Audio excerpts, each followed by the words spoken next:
My name is Luca Forni, I'm 15 years old, and this is my personal project. The moment he shoots across the goal. Oh!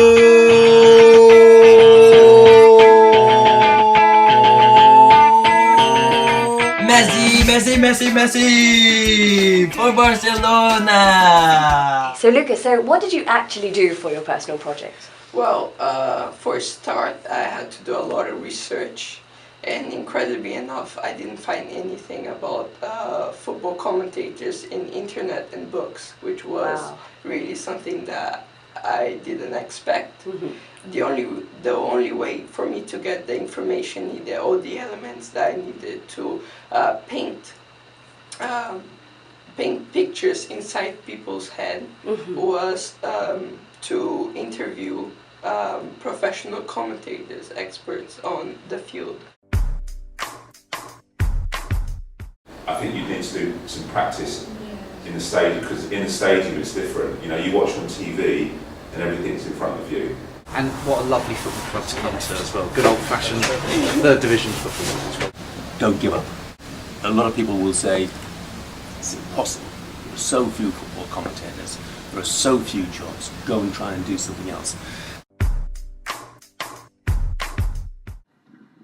Viver futebol, estudar futebol, entender futebol.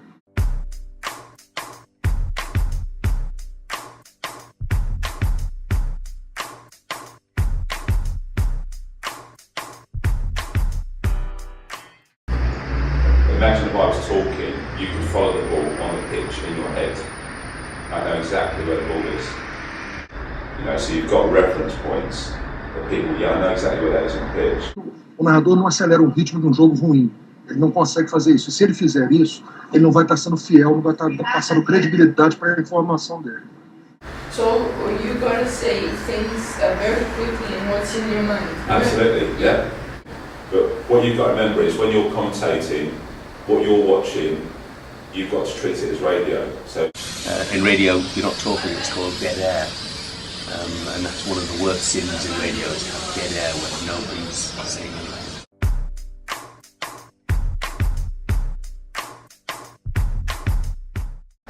we were just commentating. I was dribbling the ball and he's lost it, and now he's dribbling forward and he's been tackled.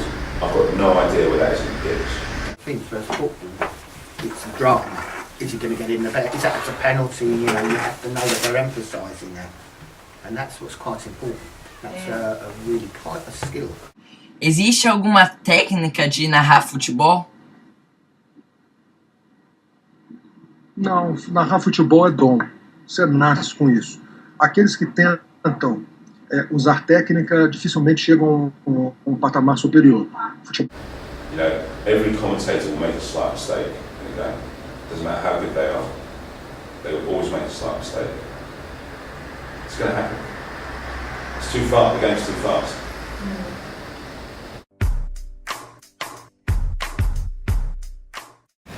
If you prepare correctly, you've got a chance. So I'll always have things in reserve that I will use. Okay, so there's always more material than I need, just in case. As well, because you can over-prepare, I think. If you have loads and loads of statistics in front of you, you can have verbal diarrhea, you can have like an indigestion of wanting to get the statistic out. I prepared it, so I must say it at some point.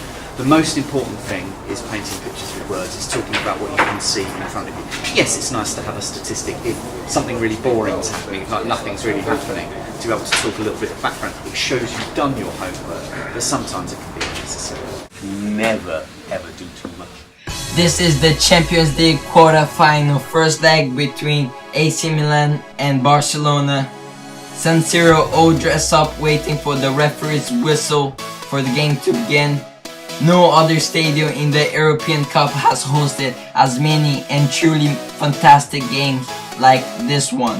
Referee's 38th birthday, what a game for him to deal with. Phil Jones, just in the halfway line, passes to Scott Parker near the center circle. Parker to someone that I'm not quite sure of. Crossing the Holland penalty area. Van Boom with the ball, just in the area of the area. To and oh my god. Okay. It was a foul for Holland. Practice. It's just practice, practice, practice. And I saw you were doing that today. Sort of like trying to go, okay. But also you'll find your own way. There's no one way of doing it. You'll find your own personality. Just practice. Yeah, what sounds natural. Listen to other commentators. How do they do it? You know, it's always difficult when you're listening to yourself, commentating and speaking, but you need to listen to it to sort of see, well, yeah, that was good, that I need to improve. You know, I didn't. Sometimes you don't realise how often you say something or say the same thing, and after a while that might actually irritate the listener. You know, so it's quite interesting. And you're going to commentate obviously in English. Yeah, that's one of the things, because English is not my first language. However, I have a pretty good foundation of English, studying English. So to narrate 90 minutes, sometimes I might stop for a while to think about it. Yeah, don't use phrases that you're not comfortable with. You know, just keep it. For me, to start with, I keep it simple.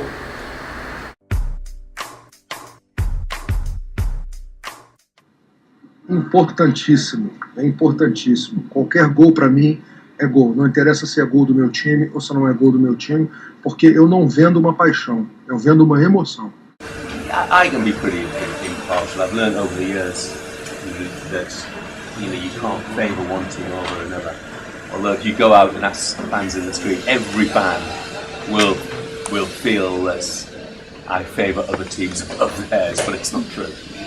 You tend to look at it why they've scored, and you tend to go into coach mode again and analyse it straight away. Why did that happen? So, you know, and obviously deep down you're upset that they've scored a goal, but you have to be professional about it. And you've got to be honest.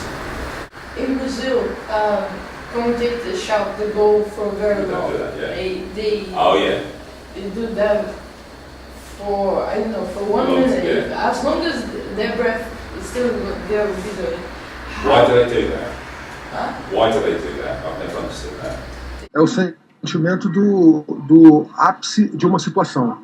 O maior momento do futebol é o gol.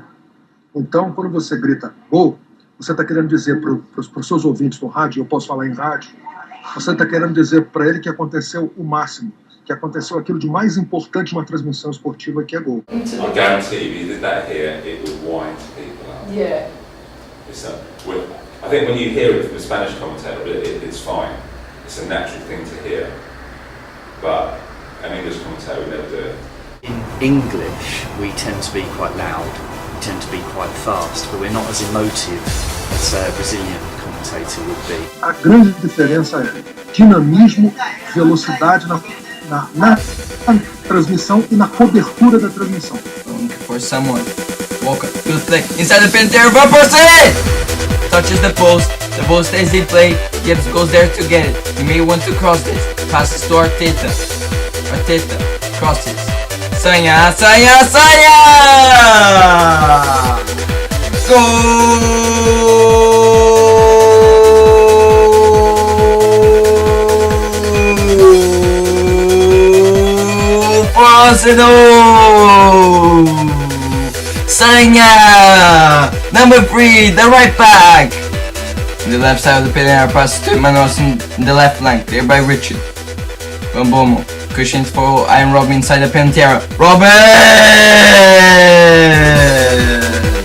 Iron Robin scoring for Holland in the 91st minute.